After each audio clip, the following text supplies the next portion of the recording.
If you see a faded sign at the side of the road. Here we are, guys. It's Jimi Blu Mad as Hell at the Love Shack headquarters in Las Vegas. Oh, yeah.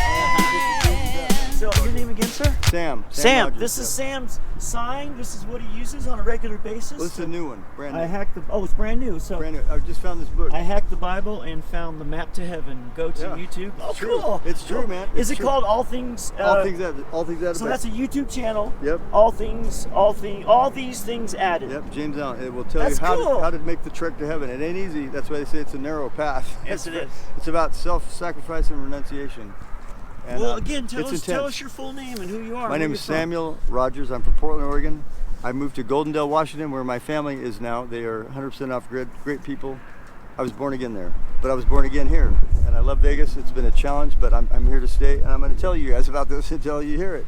It's real. This is real. We're creating heaven on earth. I believe that. How long have you been in Las Vegas? 2 years, and I'm a veteran. I'm now have an apartment through U.S. Vets. It's a good resource for veterans. If you want to get stabilized in Vegas, you're coming here, land there. It's a tough one because you live in a 4-man room with other veterans that might have a trauma, brain trauma, or just could have issues that are needing healing. You know, we all want attention. We all want to be heard, but it's not about me. It's about this. This is profound stuff. I've been looking for 62 years. Just turned 62 in May. Just turned 62. Yeah, and this is. I'm telling you, it's funny. It's really one of my best signs ever because it's really kind of artsy.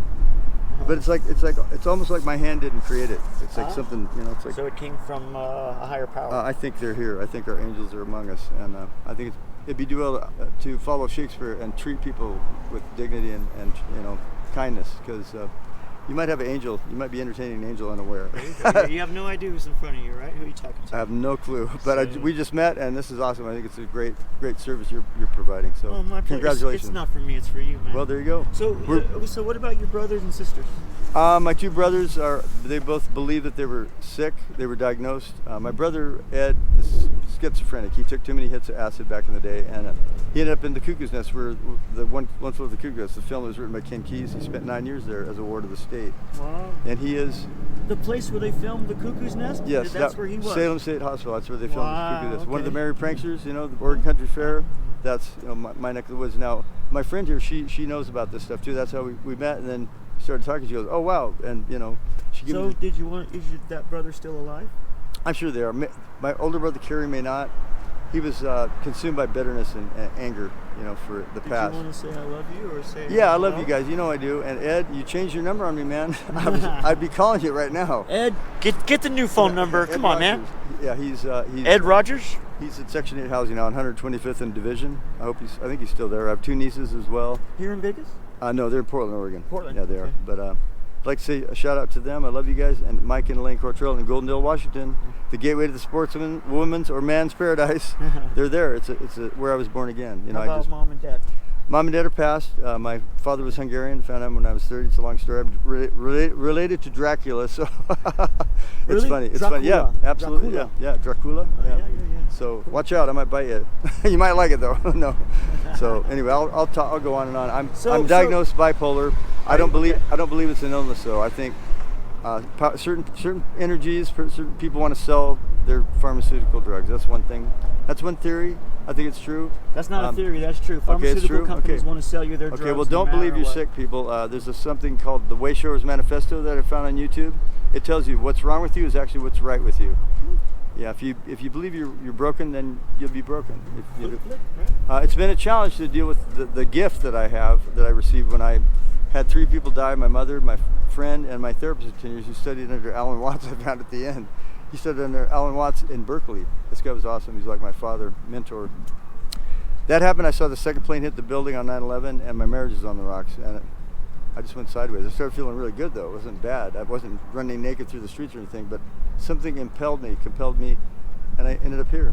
I started volunteering through different churches, and I made a deal with God. I said, whoever you are, your name is of no consequence, but I want you to know I'm putting this question to you, and I'll make a deal. If you land me in Safe Harbor, I will help you. How about a veteran? Which service? I'm regular Army. I was in field artillery, but I simply joined on a whim because I was paying in parking ticket. I had my first year clean and sober, and my mother was all about just making me feel shame. And I said, well, who are you to call the kettle black? She was bipolar and sick. she believed she was sick, so she succumbed to depression all her life, even though she took their medications. But she received shock treatments of all things. Wow. Yeah. No way. The ones on the head? Oh yeah. Oh my God. A couple times. She would leave cigarettes everywhere, but she was a gem, man. My mother, everybody loved my mom, and you know, she's on the other side. I talk to her all the time. You know, I've been told by a psychic, not this new friend, but if you speak out loud, they can hear you on the other side. Sure.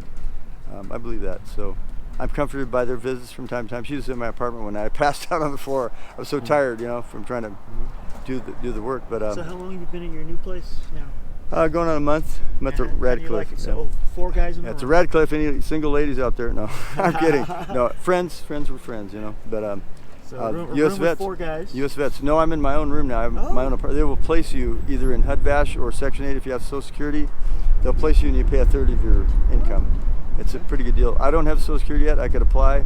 I may not need it because I have a friend. Her name's Laura Noland at CS Now Staffing.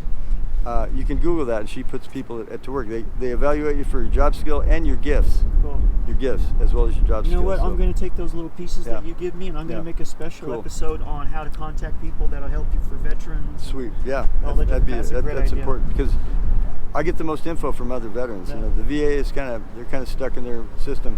It takes a couple months to get an appointment. I mean, that's bad. I get my vitamins and whatnot there, and I need to go to the Southeast Clinic. That's another thing to know. If you're going to go to U.S. Vets, go to Southeast Clinic first. Go to Homeless Services, then they'll plug you in. Beautiful. You have to do that first, though. One last question. Give us something. Give us a profound thought of yours. What's the answer to life? Introspection, meditation. That's what James Allen Look at details. yourself. I understand. Yeah, I understand what meditation is now.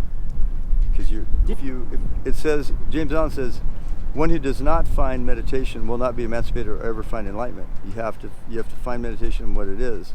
Now he defines all this stuff, like faith. Faith is if one sees the supremacy of goodness and purity as opposed to passion and desire. That's real faith. If you understand that, that's actual faith. That's true faith, because it's a thing in your mind that you just know. Faith tends to be something like we wish for. People think it's something you wish for, but it's actually a thing, and he defines it. If you understand it, you're right there. So you got to start meditating. That's right. I got to start meditating. All right. There you go. We got to slow down. Thank you very much, sir. Thank you. This is big. Thank you. Look for you on YouTube. Jimi Blu Mad as Hell. Jimi Blu. I'm gonna write this down. Yeah. Jimi Blu Mad as Hell. You got it. Jimi Blu.